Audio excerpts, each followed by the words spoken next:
Baik, adik-adik bisa mendengar suara Kak Dani semua? Dengar, Kak. Dengar, Kak. Oke. Semuanya bisa dinyalakan videonya, video mode on. Kita akan segera memulai kegiatan pembelajaran hari ini untuk ekstra kurikuler pramuka di kelompok kedua kelas 1, kelas 7, A, 7B, dan 7C. Adik-adik, mohon sekali lagi bagi yang videonya belum di-on-kan, tolong videonya untuk segera di-on-kan karena kegiatan pramuka akan segera kita mulai. Terima kasih yang sudah menyalakan video. Oke, Assalamualaikum warahmatullahi wabarakatuh. Waalaikumsalam warahmatullahi wabarakatuh. Salam pramuka. Salam. Salam. Jawabnya salam pramuka. Tangannya diangkat seperti hormat. Salam. Lalu diikuti 1 kali tepuk pramuka. Kakak ulang. Salam pramuka. Salam. Salam. Langsung dilanjutkan tepuk pramuka. Tepuk pramuka itu totalnya ada 13. Coba perhatikan. Cirolu, cirolu, cirolu, patmo, nemtu. Jadi 1, 2, 3, 1, 2, 3, 1, 2, 3, 4, 5, 6, 7. 3 pertama mengingatkan pada Trisatya, 3 yang berikutnya dan 7 totalnya 10 mengingatkan pada Dharma Pramuka. Kakak ulang sekali lagi agar lebih kompak, lebih semangat untuk pagi hari ini. Salam Pramuka. Salam. Salam. Oke, adik-adik, marilah kita berdoa terlebih dahulu agar apa yang nanti kita pelajari hari ini dapat bermanfaat untuk kita semuanya, dapat menambah wawasan untuk kita semuanya, sehingga bukan menjadi pribadi-pribadi yang merasa sudah bisa, merasa sudah cerdas, namun menjadi pribadi-pribadi yang senantiasa selalu mau berusaha untuk memperbaiki diri, untuk menambah keilmuan, untuk menambah wawasan. Mengingat belajar merupakan kewajiban seorang manusia sampai akhir hayat. Berdoa, kakak persilahkan.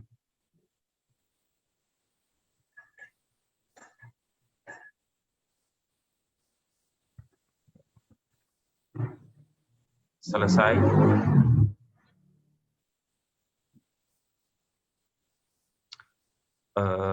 Adik-adik semuanya, nanti kakak akan memutarkan sebuah lagu, nanti tolong dihafalkan sambil kakak akan menyiapkan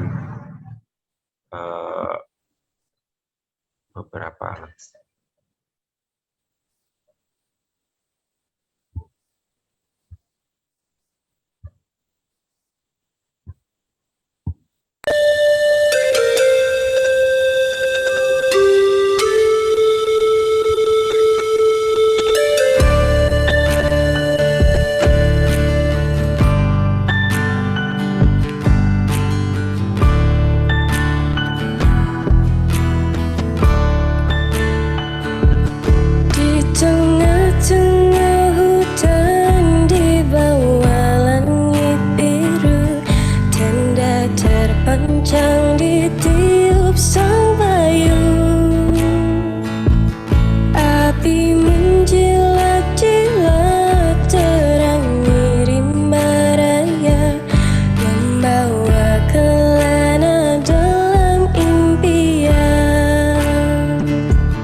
Baik adik-adik, tadi lagu tadi judulnya adalah Kelana Rimba.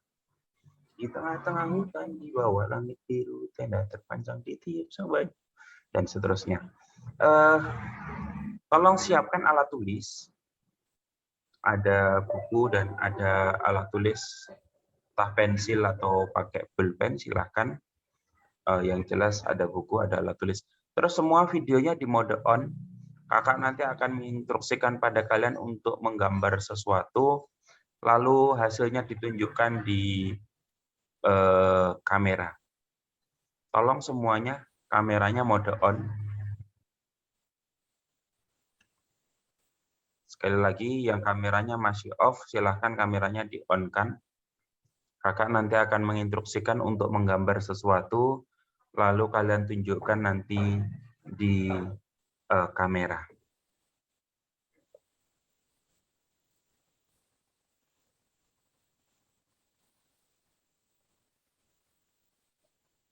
Oke, semuanya sudah di mode on kameranya.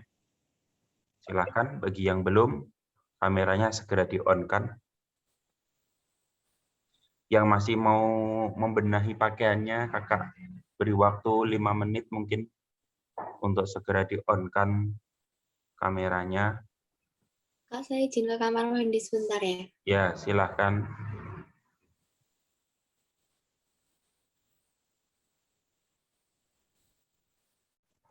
Sudah adik-adik?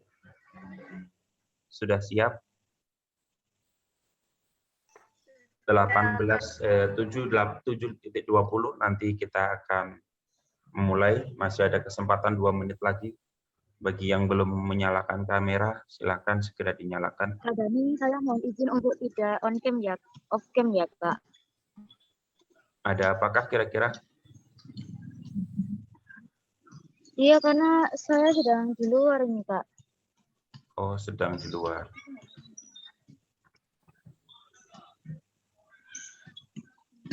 Maaf, Kak. Ya. Oke, untuk adik-adik semuanya, nanti kakak beri waktu 5 detik. 5 detik itu sangat singkat. 1, 2, 3, 4, 5. Selesai. Waktunya 5 detik untuk menggambar pemandangan. Nanti saya beri waktu 5 detik untuk menggambar pemandangan. Sekali lagi, tolong diperhatikan. Nanti kakak beri waktu 5 detik untuk menggambar pemandangan. Sudah siap kira-kira? Jangan gambar dulu, nanti saja. Sudah siap semua? Sudah, Kak. Oke, Sudah, Kak. Sudah, Kak. dimulai ya. 1, 2, 3. Ayo, 5 detik dimulai dari sekarang. 1, 2, silahkan gambar pemandangan. 3, 4, 5. Silahkan alat tulis diletakkan. Semuanya alat tulis silahkan diletakkan. Gambar jangan ditunjukkan dulu, semua alat tulis diletakkan. Adik-adik semuanya, dari total 53 audiens di sini, kakak yakin sebagian besar yang kalian gambar adalah gunung. Ada 2 buah gunung, terus ada sebuah matahari. Lalu kalau sekalian sempat membuat jalan di bawahnya, kalau masih ada yang sempat lagi ada pohon di samping-samping gunung. Jadi rata-rata konteks yang digambar adalah gunung. Kakak minta tolong pada Dik Vivia ditunjukkan gambarnya di kamera.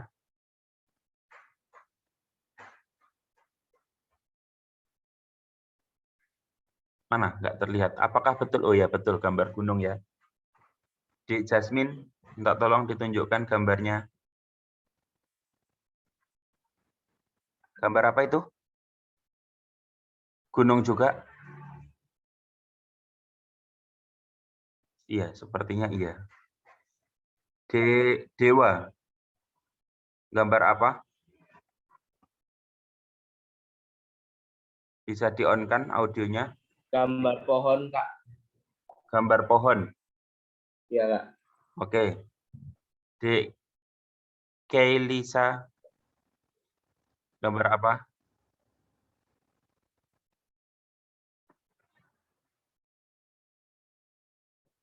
Gambar apa kira-kira?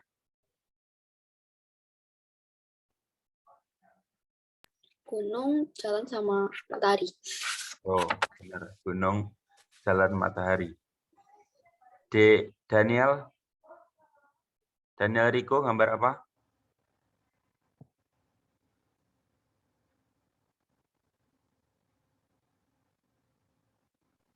Dek Daniel. Ya gambarnya sama, gunung. Matahari ada jalan di bawahnya. Adik-adik, pada saat kalian TK, kalian seringkali diajari oleh guru-guru kalian untuk menggambar pemandangan. Sehingga pada hari ini, di detik ini, mindset kalian ketika mengatakan pemandangan, itu adalah gunung, ada matahari, ada jalan, dan lain sebagainya itu. Seperti rangkaian-rangkaian di bawah itu. Pertanyaan kakak, ada apa tidak di sini yang menggambar pemandangan selain pegunungan? Ya, Kak. Saya, Kak. Dewa tadi menggambar pohon. Oke. Ya, Kak. Alif Pohon. menggambar apa, Alif? Saya menggambar rumah dan bendera. Oke. Alif menggambar rumah dan bendera. Ada lagi yang berbeda? Saya, Kak. Oke, gambar apa, Dek Dinar? Saya gambar gurun pasir. Gurun pasir. Bagus. Ada lagi yang gambar selain itu? Saya menggambar pantai, Kak. Ada yang menggambar pantai. Ada lagi? Saya menggambar gurun rumput, Kak. Oke, ada yang gambar gurun rumput. Adik-adik, itu yang diperlukan generasi mendatang. Bahwa ketika ada yang mengatakan pemandangan, maka di benak kalian bukan hanya pegunungan. Tapi ketika dikatakan sebuah pemandangan, kalian harus sadar bahwa pantai juga pemandangan. Gurun pasir juga pemandangan. Bahkan sebuah garis saja seret itu juga sebuah pemandangan. Bagaimana orang tadi memandang itu sebuah karya seni, itu merupakan pemandangan. Bahwa kalian ketika terpaksa harus menggambar sebuah titik, hanya satu titik, gitu. Itu juga pemandangan. Dan siapa yang mau menyalahkan? Karena itu seni kok disalahkan? Kan tidak bisa disalahkan. Ini yang diperlukan generasi masa datang, generasi mendatang. Itu memerlukan sebuah inovasi pemikiran yang sifatnya tidak monoton. Jadi tidak hanya itu saja. Seperti halnya pada saat kalian disuruh untuk menggambar pemandangan, itu bukan hanya pemandangan itu nggak selalu pegunungan. Tadi ada yang menggambar padang pasir, itu juga pemandangan. Ada yang menggambar pantai, itu juga pemandangan. Dan masih banyak lagi yang lainnya. Sebentar ya, ini sepertinya kok sinyalnya kurang maksimal.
Oke, Kakak kembali lagi.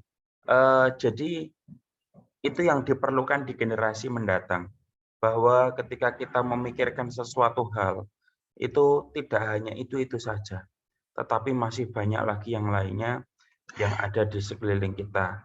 Tadi hanya contoh kecil tentang menggambar.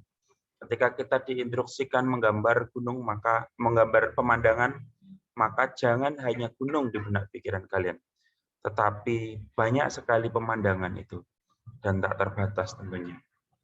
Jadi generasi mendatang adalah generasi yang mampu berinovasi, generasi yang dapat mudah menyesuaikan diri, generasi yang memiliki banyak pemikiran. Kakak akan bertanya pada kalian, siapakah Bapak Teknokrat Indonesia?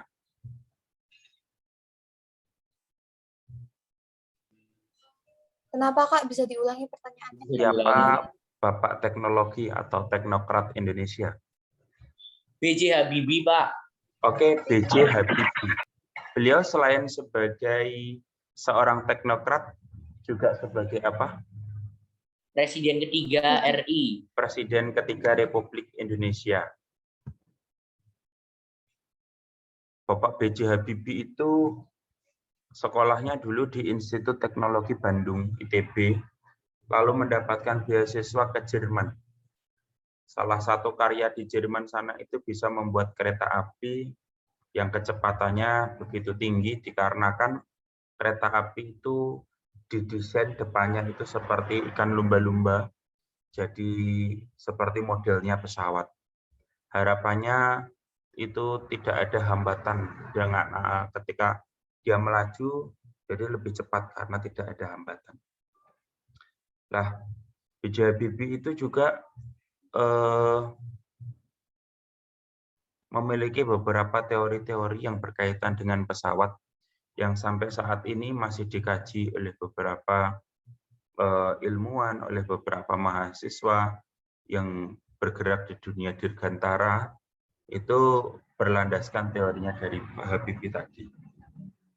Adik-adik, ini DKI kenapa angkat tangan?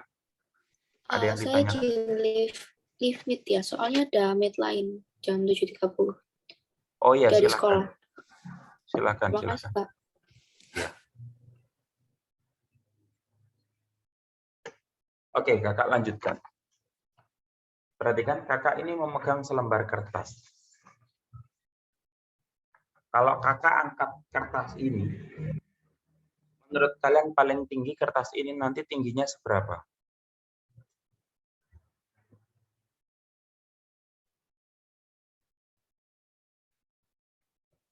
Coba perhatikan, kakak akan tunjukkan ke kamera.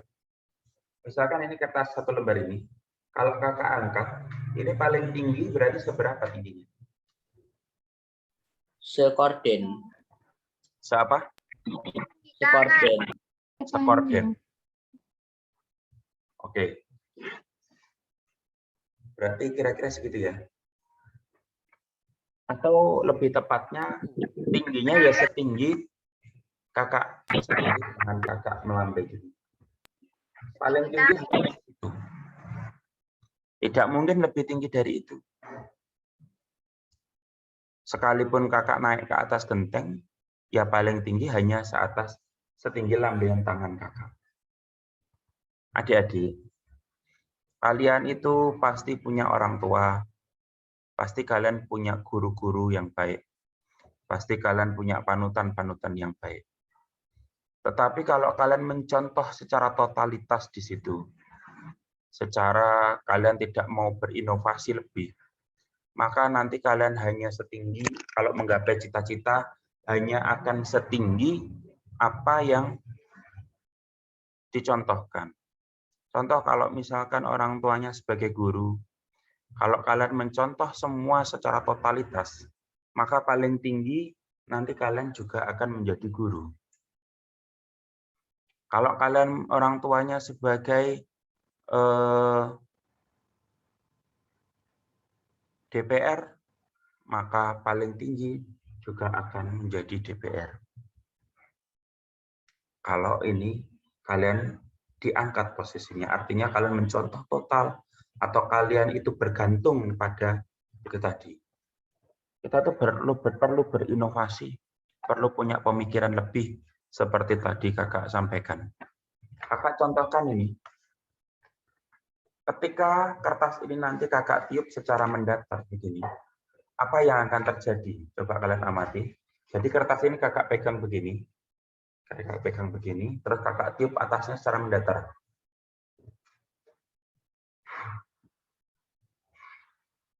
Apa yang terjadi pada kertas itu tadi?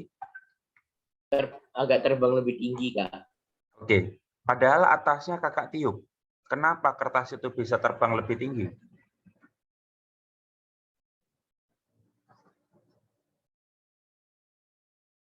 Atasnya padahal kakak tiup secara mendatar. Kenapa kok kertasnya justru terbang? Kena angin. Apakah karena kena angin? Pak, saya nggak mengenai angin pada kertasnya loh. Saya hanya meniup atasnya sini.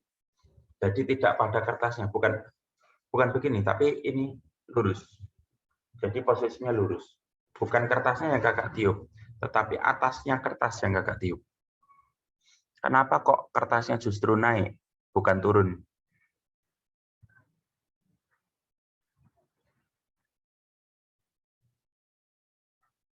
Ada yang bisa berpendapat kira-kira?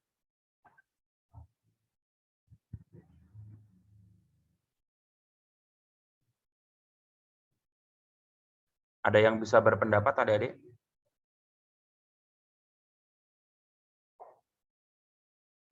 Oke, akan jelaskan sekilas. Kalau kalian belajar fisika atau pada sains, bahwa kita itu apapun itu ada tekanan. Termasuk kertas ini juga ada tekanan. Ada tekanan dari samping, tekanan dari bawah, tekanan dari atas. Semua ada tekanan. Lalu ketika kakak mencoba untuk meniup atasnya, yang artinya tekanan ini tadi diarahkan ke depan, bukan diarahkan pada kertas, maka tekanannya itu semakin kecil yang berada pada kertas itu. Dengan tekanan yang berada di kertas itu kecil, lalu yang bawah itu tekanannya masih tetap sama, maka secara otomatis kertas itu akan bergerak menuju ke tempat di mana tidak ada tekanan atau tekanannya yang lebih kecil. Makanya ketika ini ditiup atasnya, jadi tidak ada tekanan ke bawah, sehingga tekanan yang dari bawah ini bisa menaikkan kertas ke atas. Itulah sebabnya kertas ini dibuat tadi ketika ditiup maka akan naik ke atas. Nah, adik-adik, kalian ketika berada di rumah, kalian berada di sekolah, kalian berada dimanapun, satu yang bisa dilakukan oleh orang-orang di sekeliling kalian, termasuk ayah, ibu, termasuk guru-guru kalian, itu adalah menghilangkan hambatan atau menghilangkan tekanan, meringankan tekanan itu. Dengan cara apa? Memberikan wawasan-wawasan. Dengan cara memberikan pengalaman-pengalaman sehingga tidak banyak tekanan pada diri kalian dan kalian dapat melejit tinggi setinggi-tingginya. Berbeda dengan kalian ketika mencontoh secara total. Kalau orang yang kalian contoh adalah guru, maka kalian nanti bisa menjadi guru. Tapi untuk menjadi yang lebih tinggi dari guru, itu susah juga. Karena kalian mencontohnya secara total. Maaf, tadi jaringan kakak rupanya terputus. Jadi kalian ketika dihilangkan hambatannya, ketika kalian dibantu untuk memberikan wawasan-wawasan itu, maka kalian dapat berkembang dengan semaksimal mungkin. Dengan catatan kalian tidak membatasi pikiran kalian. Apa bukti membatasi pikiran? Tadi ketika kakak bilang, silahkan gambar pemandangan. Yang kalian gambar itu pegunungan rata-rata. Padahal pemandangan itu sangat banyak sekali. Di situ berarti menunjukkan bahwa kalian masih membatasi pikiran kalian. Ketika dikatakan pemandangan, maka yang terbesit adalah gunung. Padahal ketika dikatakan pemandangan, kalian bisa mengatakan air, kalian bisa mengatakan pohon, kalian bisa mengatakan manusia, kalian bisa membuat garis, membuat titik, apapun itu. Jadi pemandangan itu tidak hanya sebatas pegunungan. Ini adik-adik yang perlu mulai diubah, perlu mulai ditata, perlu mulai dibenahi, bahwa kita semuanya ini harus menambah wawasan, menambah ilmu, menambah pengetahuan, harapannya supaya bisa melejit cita-citanya, dapat menggapai cita-citanya dengan mudah. Adik-adik, untuk kalian dapat melakukan berinovasi apapun itu, segala sesuatu yang kalian lakukan itu dijamin di dalam undang-undang. Gimana itu?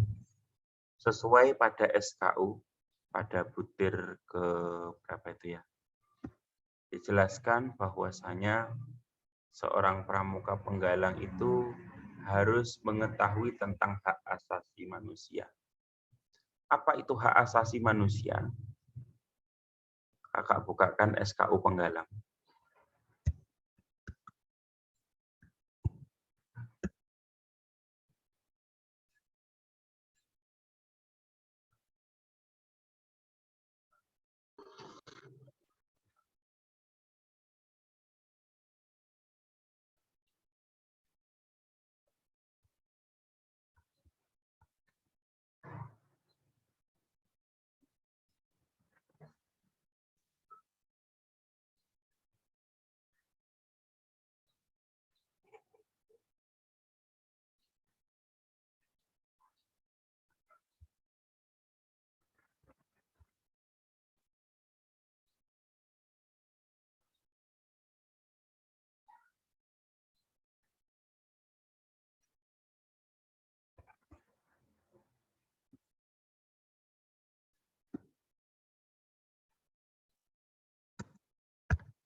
Sambil kakak carikan SKU-nya, ada yang tahu apa itu hak asasi manusia? Saya Silakan, Dek Dewa. hak asasi manusia adalah Saya, Kak. Silakan, Dek Dewa dulu. Dek Dewa dulu, nanti baru yang lain. hak asasi manusia adalah hak yang dimiliki manusia bukan karena diberikan kepadanya oleh masyarakat. Itu, Pak. Artinya martabat manusia. Oke. Hak-hak yang dimiliki manusia. Martabat. Ada lagi tadi pendapat lain yang tidak sesuai dengan Dek Dewa atau tidak sama dengan Dek Dewa? Silakan, Vivia. Saya, Kak. Hak yang dimiliki kita sejak Oke, hak yang dimiliki sejak lahir. Ada lagi? Ada lagi? Apa itu hak asasi manusia?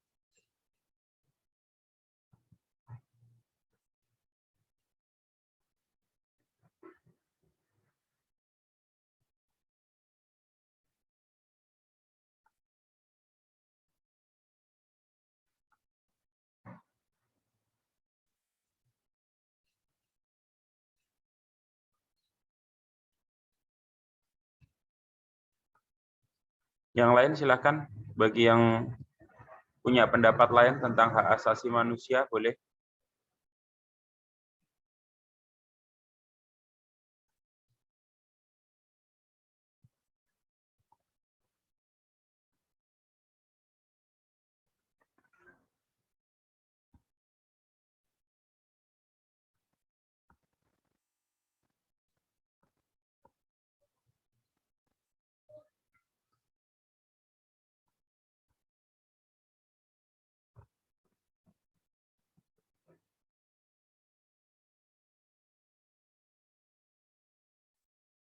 Oke.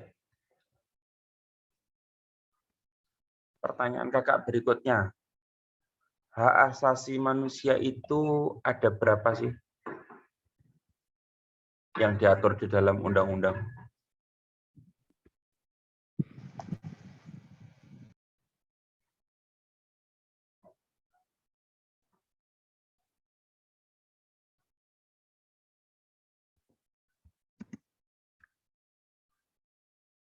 Halo adik-adik?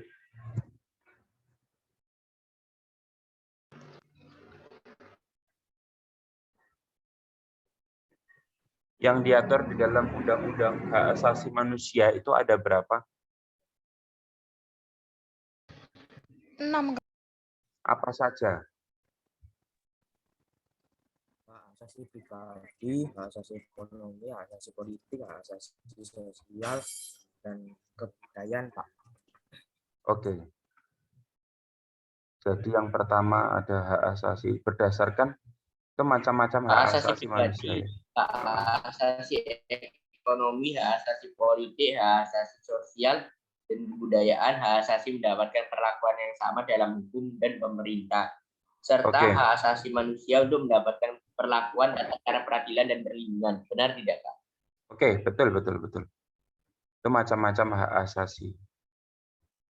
Jadi orang itu diatur pada setiap orang yang lahir. Bahkan belum lahir itu sudah mendapatkan hak yang disebut dengan ini hak asasi manusia.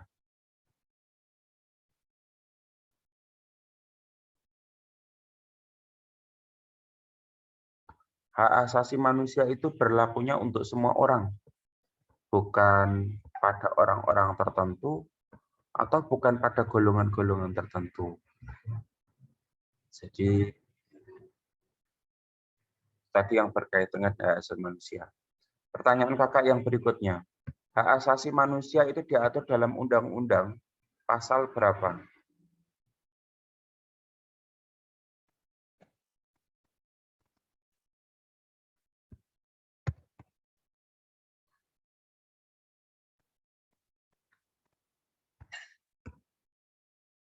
Undang-undang yang mengatur hak asasi manusia itu pada pasal berapa?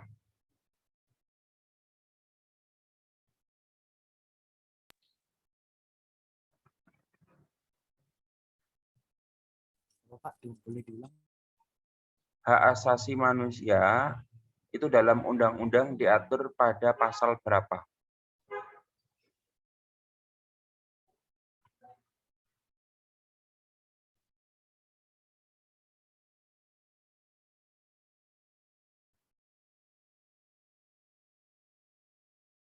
Pasal 24. Berapa? Pasal 27 sampai 34. 7 sampai 30. Pasal dari 27 sampai pasal 30. Oke, betul. Jadi pengaturan tentang hak asasi manusia itu sebelum diamandemen itu diatur sebagai hak dan kewajiban pada pasal 27 sampai 34. Namun pengaturan hak asasi manusia setelah adanya amandemen Undang-Undang Dasar 45 mengalami perubahan, diatur pada pasal 28A sampai pasal 28J. Itu kalau di undang-undang yang sudah diamandemen. Apa saja yang diatur di situ? Ada hak hidup, hak berkeluarga dan melanjutkan keturunan, hak mengembangkan diri, hak memperoleh keadilan, hak atas kebebasan pribadi, hak atas rasa aman, hak atas kesejahteraan, hak turut serta dalam pemerintahan, hak wanita, hak anak. Oke. Yang ke-10 atau yang J itu adalah hak anak. Yang kita nanti akan kaji lebih detail adalah hak perlindungan anak. Kakak bukakan artikel terkait dengan perkembangan psikologi anak. Ini ada di SKU, posisinya di SKU nomor, sebentar saya tunjukkan. Pada SKU nomor 8, itu syarat sebagai seorang penggalang ramu, dapat mengetahui dan memahami tentang hak perlindungan anak. Hak perlindungan anak itu apa sih? Jadi hak asasi manusia itu merupakan suatu hak dasar yang dibawa sejak lahir, yang berlaku secara umum, secara universal pada semua manusia. Itu menurut Undang-Undang Nomor 39 tahun 99. Hak asasi manusia adalah seperangkat hak yang melekat pada hakikat dan keberadaan manusia sebagai makhluk Tuhan. Terus perlindungan anak adalah segala bentuk kegiatan untuk menjamin dan melindungi anak-anak dan hak-haknya agar dapat hidup, tumbuh kembang, dan berpartisipasi secara optimal sesuai dengan harkat dan martabat kemanusiaan, serta mendapatkan perlindungan dari kekerasan dan diskriminasi. Apa saja haknya itu sebagai seorang anak? Kalau hak asasi manusia tadi setelah diamandemen diatur di Undang-Undang Dasar pasal 28A sampai 28J. Sedangkan hak perlindungan anak itu diatur pada nomor 35 tahun 2014. Apa saja isinya? Ada hak hidup, hak tumbuh kembang, hak perlindungan, hak partisipasi. Keempat tersebut itu saling berkaitan. Adik-adik, nanti yang perlu dikaji lebih mendalam adalah 4 hal tadi tentang hak perlindungan anak, yaitu hak hidup, hak tumbuh kembang, hak perlindungan, dan hak partisipasi.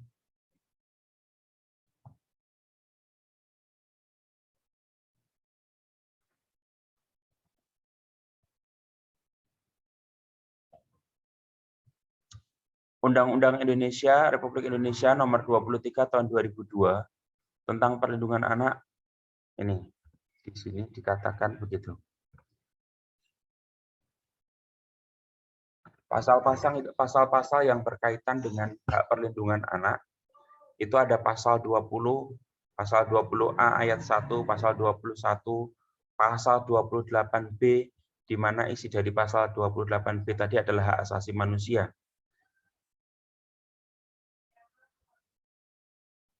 Apa ketentuan-ketentuan di situ?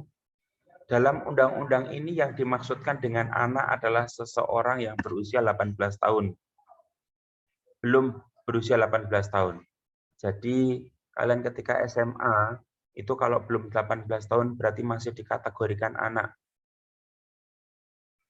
Usia SMP berarti semuanya masih dikategorikan anak. Yang kedua, perlindungan anak adalah segala kegiatan untuk menjamin dan melindungi anak dan hak-haknya agar dapat hidup, tumbuh, berkembang, dan berpartisipasi secara optimal. Yang ketiga, keluarga adalah unit terkecil dalam masyarakat yang terdiri dari suami, istri, ayah atau ayah tadi ya, ayah, ibu, anak-anak. Orang tua adalah ayah dan ibu kandung atau ayah dan ibu tiri atau ayah dan ibu angkat, itu merupakan orang tua. Sedangkan wali adalah orang tua atau badan yang dalam kenyataan menjalankan kekuasaan asuh sebagai orang tua terhadap anak. Dan seterusnya, nanti tolong dikaji bersama dengan regu kalian masing-masing. Lalu kalian nanti membuat sebuah presentasi yang dipublikasikan di YouTube, lalu linknya dikirim ke WhatsApp.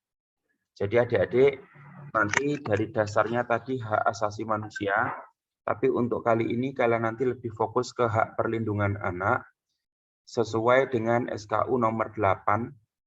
Kalau nanti presentasinya bagus, silahkan nanti bisa dicatat bahwa kalian nanti berhak untuk ditandatanganinya SKU nomor 8 tentang hak perlindungan anak. Jadi silakan tugasnya hari ini adalah membuat presentasi terkait dengan hak perlindungan anak. Tadi yang sudah kita bahas sekilas, kakak memang tidak mendetailkan membahas tentang hak perlindungan anak.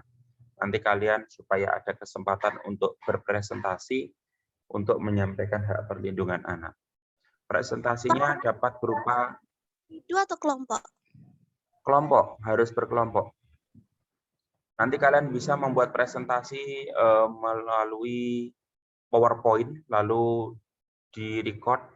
Jadi saat presentasi di-record, entah kalian pakai Zoom atau pakai apa bersama kelompok kalian untuk berpresentasi, lalu dikirimkan di-share ke YouTube, linknya YouTube dikirimkan ke grup kelasnya atau grup pramuka itu.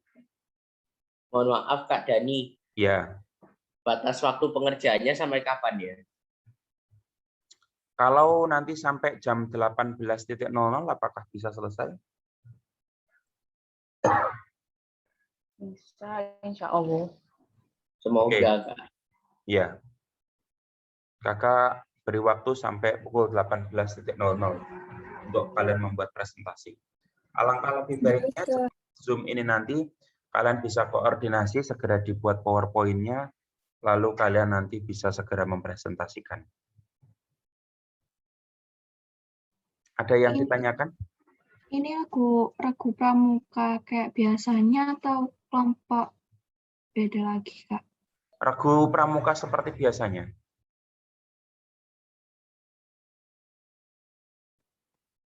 Ada lagi yang ditanyakan?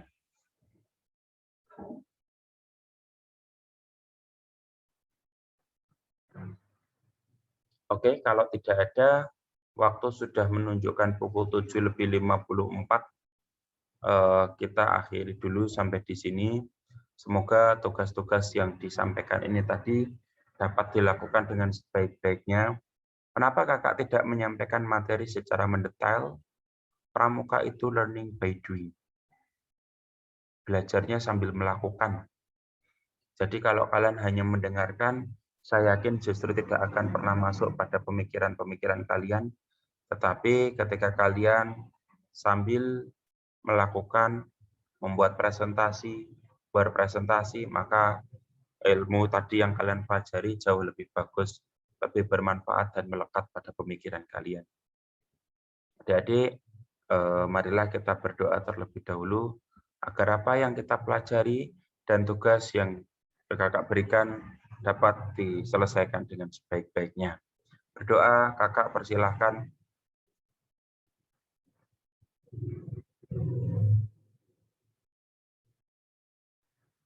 Selesai. Baik, cukup sekian. Terima kasih. Wassalamualaikum warahmatullahi wabarakatuh. Waalaikumsalam warahmatullahi wabarakatuh. Selamat pagi, salam pramuka.